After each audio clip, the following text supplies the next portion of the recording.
आज वक्फ बोर्ड संपत्ति का अधिकार के जो लेकर कानून बन रहा था वो उसको मंजूरी दे दी गई है कैबिनेट में।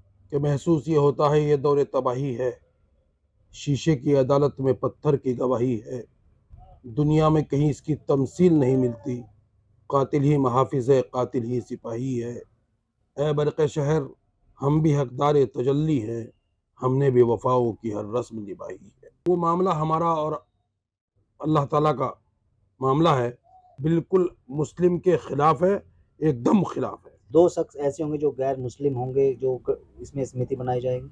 और मंदिर के ट्रस्ट है, क्या उनमें किसी मुसलमान की नुमाइंदगी है? मतलब हमको दुकान लगाने की भी इजाज़त नहीं, और हमारी ज़मीन के प्रबंधक जो होंगे उनमें गैर मुस्लिम भी होंगे। मैं इस बात को मानता हूँ कि हम पिस रहे हैं।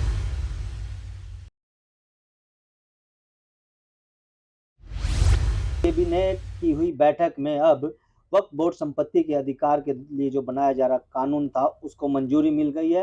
हालांकि लोकसभा और राज्यसभा में विपक्ष ने इसका खुलकर मुखालफत की थी और इसमें जो बदलाव किए गए थे उनको लेकर भी कई बार विरोध प्रदर्शन होते रहे हैं, लेकिन आज कैबिनेट के इस बैठक में वक्फ बोर्ड संपत्ति के जो अधिकार को लेकर जो नियम बनाया जा रहा था, कानून बनाया जा रहा था, उसको मंजूरी दे दी गई है। यानी लगभग अब कानून बनकर तैयार हो गया, देश में लागू करने की और सरकार है। इस पर बातचीत कर लेते हैं। कांग्रेस के वरिष्ठ नेता हमारे साथ डॉक्टर राकीब अंजुम साहब हैं। अंजुम साहब, स्वागत है आपका। किस तरह से देखते हैं आज वक्फ बोर्ड संपत्ति का अधिकार के जो लेकर कानून बन रहा था वो उसको मंजूरी दे दी गई है कैबिनेट में। सबसे पहले तो आपका बहुत शुक्रिया कि आपने इस बहुत ही ज्वलंत मुद्दे पर मेरे विचार लेने की जहमत गवारा की। कि महसूस ये होता है ये दौर तबाही है, शीशे की अदालत में पत्थर की गवाही है, दुनिया में कहीं इसकी तमसील नहीं मिलती, कातिल ही महाफिज है, कातिल ही सिपाही है। ए बरक़ शहर, हम भी हकदार तजल्ली हैं, हमने भी वफाओं की हर रस्म निभाई है। तमाम पिछले कई माह से पूरे हिंदुस्तान के अंदर इसका विरोध हुआ, और इसका विरोध इसलिए नहीं हुआ कि हम किसी कानून के खिलाफ हैं, बल्कि ये हमारा पर्सनल लॉ है। क्योंकि मुसलमान वक्फ के मामले में ये बहुत सेंसिटिव मैटर है, ये हमारा पर्सनल मैटर है कि हम जो ज़मीन, जो जगह वक्फ करते हैं वो अल्लाह के नाम पर करते हैं, और वो मामला हमारा और अल्लाह ताला का मामला है। इसमें सरकार को, चूँकि हम अपनी चीज़ दान कर रहे हैं, और वो हमेशा हमेशा के लिए होती है और वो वक्फ कर दी जाती है, लेकिन जिस तरीके से यहाँ पर तानाशाही रवैया, और मैं तो साफ तौर से कहूँगा कि एक मज़हब के मानने वालों को जिस तरीके से दबाया जा रहा है, ये कोई एक ही मामला नहीं है, और भी बहुत से मामले हैं जिसमें एक मज़हब की आवाज़ें भी दबाई जा रही हैं, उनकी ज़बान पर ताले लगाए जा रहे हैं, अब उनकी प्रॉपर्टी पर भी हमला हो रहा है। बहरहाल अल्लाह हाफ़िज़ है, हमारे बुज़ुर्गों ने इस मुल्क को जब आज़ाद कराया, अपनी जानों की आहुति दे करके, हमारे तमाम उलमाए इकराम ने, उन्होंने सपने में भी ये नहीं सोचा था कि ऐसे ऐसे दिन भी हमें देखने पड़ेंगे, लेकिन अल्लाह मालिक है। बहरहाल इस मुल्क के संविधान पर, इस मुल्क के कॉन्स्टिट्यूशंस पर, इस मुल्क की अदलिया पर हमें पूरा यकीन है, और हम यहाँ के संविधान और यहाँ के कानून पर पूरा यकीन रखते हैं। इंशाअल्लाह हम लोग सुप्रीम कोर्ट जाएंगे। बहरहाल जो भी फैसला होगा वो अल्लाह मालिक है, देखते हैं। लेकिन बहरहाल सरकार का रवैया निहायत तानाशाहीपूर्ण रवैया है, बिल्कुल मुस्लिम के खिलाफ है, एकदम खिलाफ है। 14 बदलाव किए गए हैं उसमें विभिन्न प्रकार के, जिनमें कहा गया कि महिला प्रतिनिधित्व करेगी। 2 शख्स ऐसे होंगे जो गैर मुस्लिम होंगे जो इसमें समिति बनाई जाएगी।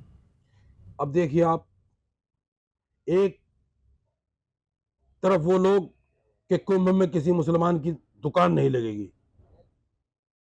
अभी मैं पढ़ रहा था, पता नहीं किस जगह का, अभी भी मुश्किल से 15 मिनट पहले मैंने पढ़ा है कि वहाँ कह दिया कि ये जो हमारा प्रोग्राम है इसमें कोई मुसलमान अपनी दुकान नहीं लगाएगा। मतलब हमको दुकान लगाने की भी इजाज़त नहीं, और हमारी ज़मीन के प्रबंधक जो होंगे उनमें गैर मुस्लिम भी होंगे। आप जगन्नाथपुरी का मंदिर है और मंदिर के ट्रस्ट है, क्या उनमें किसी मुसलमान की नुमाइंदगी है? तो मकसद कहने गए तानाशाहीपूर्ण रवैया है। बहरहाल कर सकते हैं, इनकी ताकत है, शासन इनका है, प्रशासन इनका है, तादाद इनकी ज़्यादा है, चाहे जो करें। इसमें जो होंगे मुख्य होंगे अधिकारी होंगे जिसमें डिस्ट्रिक्ट मजिस्ट्रेट को जिम्मेदारी दी जाएगी, उनके नेतृत्व में तमाम चीज़ें होंगी और कहा जा रहा है कि जो वक्फ बोर्ड संपत्तियां उन पर भूमाफियाओं ने कब्जा किया हो तो उनसे कब्जा मुक्त कराया जाएगा। नहीं, भूमाफियाओं ने तो सिर्फ अकेलों ने कब्जा कर रखा है। उसको छुड़वाने की बात करें तो यकीनन हम मानते हैं कि हाँ, वाकई बहुत पॉजिटिव काम किया जा रहा है कि डीएम की देखरेख में होगा। डीएम का मतलब कौन है? सरकार। डीएम का मतलब वो सरकार होता है ना। सरकार और अपनी प्रबंधक जो वक्फ की प्रबंधक कमेटी बनाएगी, उसमें महिला भी होगी और उसमें 2 गैर मुस्लिम मेंबर भी होंगे। क्या है, जायज़ है? और मैं तो अपने हिंदू भाइयों से भी कहना चाहता हूँ कि आप इस वक्त आपने देखा जब हमारे ऊपर बिल्डोजर चल रहे थे तो हमारे कुछ साथी हंसते थे और कहते थे कि देखो अब आई सरकार। लेकिन अभी मैंने पढ़ा मध्य प्रदेश के अंदर 50 घरों को मिसमार कर दिया गया और 50 के 50 घर हमारे हिंदू भाइयों के हैं। वो अभी मैं पढ़ रहा था उनका कि लाडली बहना में हमें 1250 रुपए दिए जाते हैं, लाडली बहना से हम दोबारा घर नहीं बना सकते। तो मैं इस बात को मानता हूं कि हम पिस रहे हैं, लेकिन नंबर्स, वो नवाज देवबंदी के वो शेर मेरे याद आ जाते हैं कि हाँ, जलते घर को देखने वाले फूस का छप्पर आपका है, आगे तेज हवा है, पीछे मुकद्दर आपका है। वो मतलब ये है कि अगला नंबर आपका है। मकसद मेरा कहने का ये कि ये सरकार किसी की नहीं है, ये देशभक्तों की सरकार नहीं है।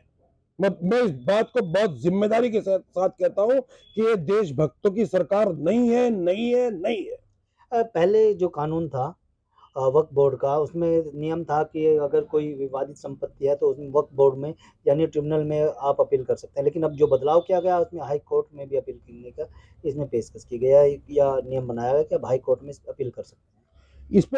इस पे कोई हमारा खास एतराज नहीं। बहरहाल कोर्ट है, कोर्ट का सम्मान होना चाहिए, कोर्ट कोई सा भी हो वो नहीं। लेकिन और चीज़ें जो मसौदे इसमें वो किए गए हैं उन पर हमारा सख्त एतराज़ और एतराज़ रहेगा। वक्फ बोर्ड की स्थापना सन 1954 54 में में की गई थी और उसके बाद 1995 में पहला और आखिरी उसमें संशोधन किया गया था। क्या कुछ कहेंगे वक्फ को लेकर? मैं वही कह रहा हूँ ना कि ये जो 1994 में संशोधन हुआ था, उसके बाद कोई जरूरत नहीं थी इसमें। अगर उस वक्त ये जरूरत महसूस नहीं हुई थी तो अब क्यों जरूरत ये महसूस की जा रही? हम जो कह रहे हैं कि सन 2014 के बाद हिंदुस्तान की संस्कृति को भी तब्दील करने की कोशिश की जा रही है। तानाशाही यहाँ पर सरकार है, चाहे वो प्रदेश में हो चाहे देश में हो, इस वक्त पूरे तानाशाहीपूर्ण रवैये से वो अपना काम कर रही है। बहुत बहुत धन्यवाद डॉक्टर राजीव अंजुम जी, जो हमारे साथ कांग्रेस नेता थे और समाज सेवी भी हैं सहारनपुर के। इनका साफ तौर पर कहना है कि जिस तरह से वक्फ बोर्ड संपत्ति को लेकर के जो कानून बनाया गया है वो कहीं ना कहीं इस्लाम के खिलाफ है, मुसलमानों के खिलाफ है। मुसलमानों की संपत्ति को हड़पने के लिए ये कानून। अगर आप ये खबर फेसबुक पर देख रहे हैं तो वीडियो को लाइक करके पेज को फॉलो करें। इसके अलावा अगर आप इस खबर से यूट्यूब के जरिए जुड़े हैं तो चैनल को सब्सक्राइब करके बेल आइकन दबाना बिल्कुल ना भूलें। नमस्कार।